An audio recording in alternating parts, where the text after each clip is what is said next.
Hey gang, it's Bryan from FX Billiards. Today we're going to talk about equalizers. What are equalizers?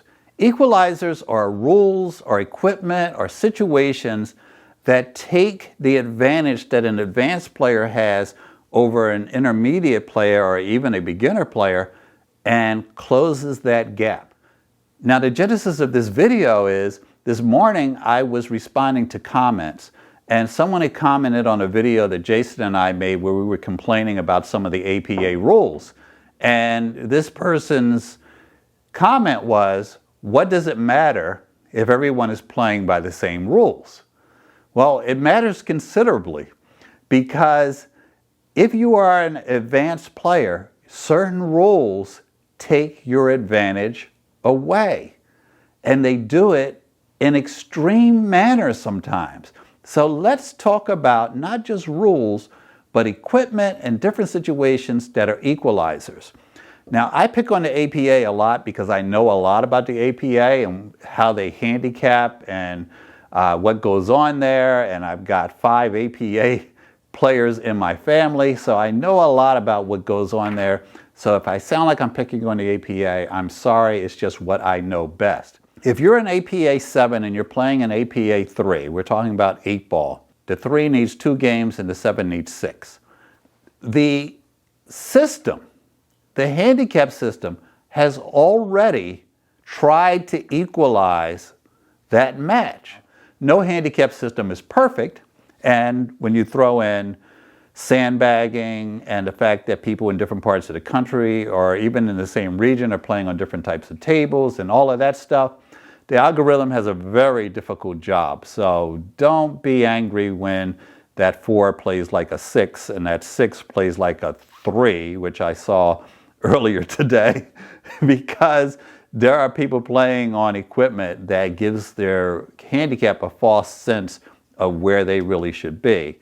But let's assume the handicap system is perfect.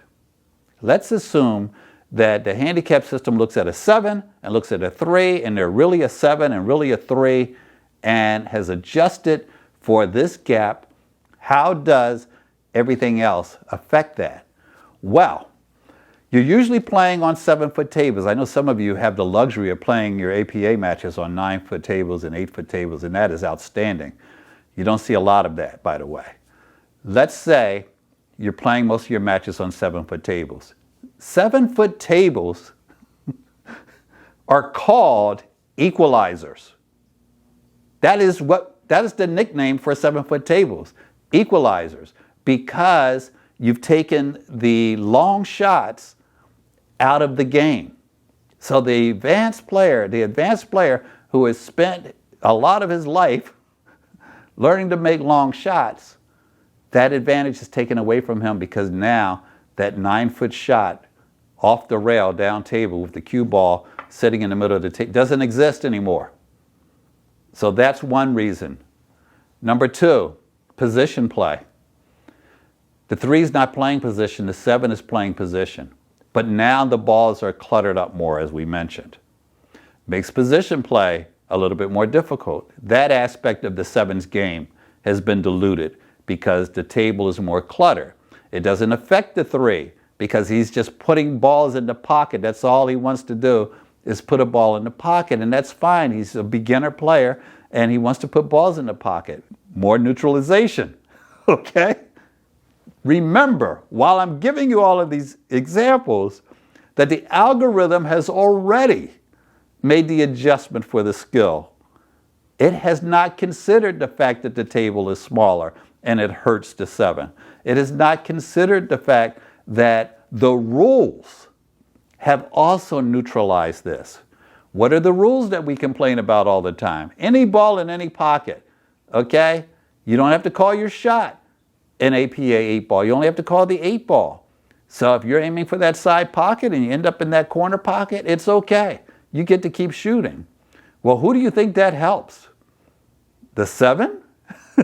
No, because when he misses that shot, his object ball doesn't end up over there. It ends up over by the pocket that he was aiming at. He's not looking for a Hail Mary most of the time.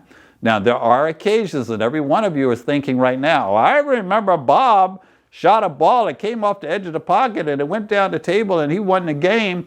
Yes, but it is a rare occurrence that a 7 wins a game that way. You are more likely to luck a ball in a pocket if you are a low-ranked player. First off, you're more likely to miss and end up somewhere else, which increases your odds of that happening. And you're more likely to be hitting the ball too hard, which means that it's traveling further, and even though you're aiming here, it ends up here, where that's never going to happen with the 7, because he's just not going to overhit the ball so much that he's going to get the advantage of making it off of 3 rails.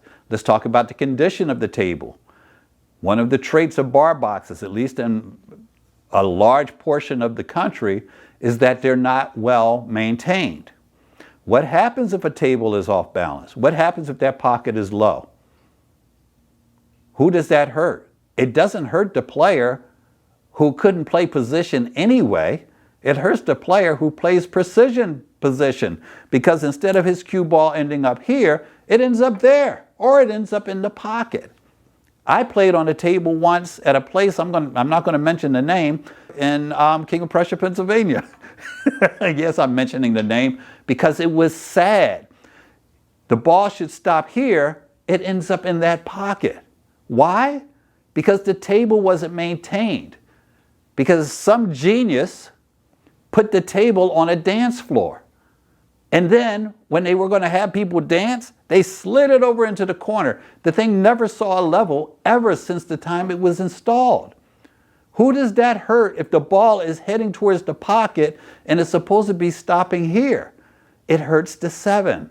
The 3 doesn't even know it's supposed to stop there. He doesn't have any chance of making the ball stop there. So he's not hurt by that. Let's talk about equipment other than the bad tables, bad balls. Let's talk about the cue ball. If you're a 7, you have a sense of the weight of this ball and the cue ball, how they react when they hit each other. Cue ball comes, it hits this ball, it hits 25% of this ball, the cue ball slows down 25% of its speed, it transfers that speed onto this ball. It is something that whether you know what's happening or not, you subconsciously know. It's part of your game, speed control. If you're playing with an irregular cue ball, as you do with a lot of bar boxes, the things that you know intuitively about what happens when this ball gets hit by an object ball have all changed. Another equalizer. What are some other equalizers? We've got the table's unlevel. The cloth isn't good, so the balls that should be rolling down there and end up down there end up here because the cloth is lousy. What else are equalizers? Cue restrictions. What's a cue restriction? In the APA, for example, you can't use a jump cue. Who does this hurt? We know who doesn't want to use the jump cue, the guy that can't jump, right? But it is part of the game. It is a major part of the game. And occasionally there will be a pro event, maybe an exhibition event, usually including Earl Strickland, where jump cues are banned, okay? But in the real world, there are shots that you can only make with a jump cue. And now you're saying those shots aren't going to happen. You can be the best kicker in the world. Efren is probably the best in the world at finding a way to kick a ball into the pocket. And there are shots that it is flat out impossible to do. But you can make the shot with a jump cue. So why does it matter if everybody's playing by the same rules? Because the rules don't apply to everyone the same way. And I know it's difficult for a lot of people to comprehend. There's a lot of things that are very difficult for a lot of people to comprehend, but the rules matter. What can you do with this information? If you're playing someone for money and they outclass you, look for these things that will neutralize their advantage. If you're playing someone and you outclass that person, make sure you eliminate the things that neutralize your advantage, because the rules do matter, because they affect different players in different ways. So keep that in mind. Check out this video. Have a great day. Give us a thumbs up. Hit us in the comments. And I appreciate each and every one of you watching. And sorry if I offended the APA or anyone who plays in the APA, but this is the reality of your world and you already know it. So it is what it is. See ya.